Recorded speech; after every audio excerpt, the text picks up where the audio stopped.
Let's return now to the SHUSWAP region, where one of the most concerning fires is burning right now. CTV's Penny Daflos is standing by in Salmon Arm. That's about a half hour from the edge of the fire in SHUSWAP. Penny, good morning to you. Wow, we can see the sky behind you. Looks so thick and gray. Describe what it's like right now. Well, a couple of things going on right now, Marcia. We have seen an improvement in the air quality, if you can believe it. Salmon Arm yesterday had the worst air quality in the province. We're waiting to see if that's improved.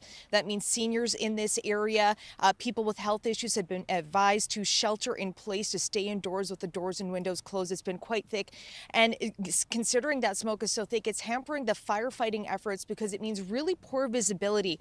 Pilots need to be able to see where they're going in terms of fighting the actual flames, but also avoiding each other in the air. It's incredibly dangerous work, and when the visibility has been this poor, it's really hampered flight operations. That's been a big deal in what is now a complex fire. It's an Adams complex fire, and they call it a complex when multiple fires, at least two, have merged. In this case, we have 3 fires that have merged. Several communities, we've seen homes lost, incredible destruction there. So when you can't fight the fires from the sky, it leaves it to the folks on the ground to do their work. And if you can believe it, they have had thefts of equipment. The BC Wildfire Service tells us that water pumps and other equipment has been stolen.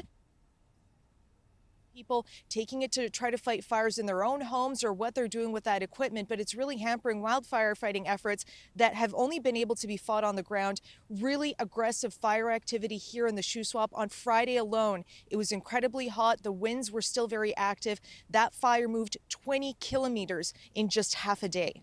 Yeah, and I'm still struck by you saying that this is an improvement because it still looks so bad behind you. Yet we heard a bit of optimism yesterday from firefighters that maybe they can start talking about recovery. In terms of a tally, Penny, do we know when we're going to get an idea of how many homes and businesses, how many structures have been lost?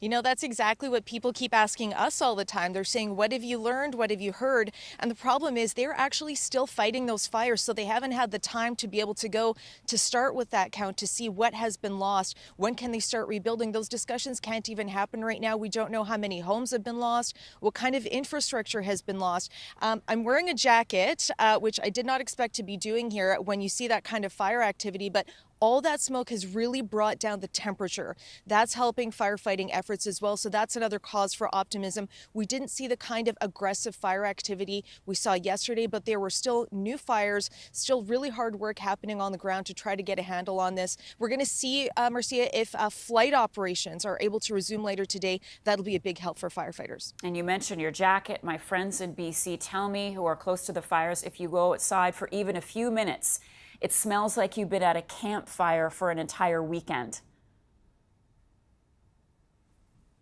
Not only that, it's almost like fire particles, campfire particles all over the place.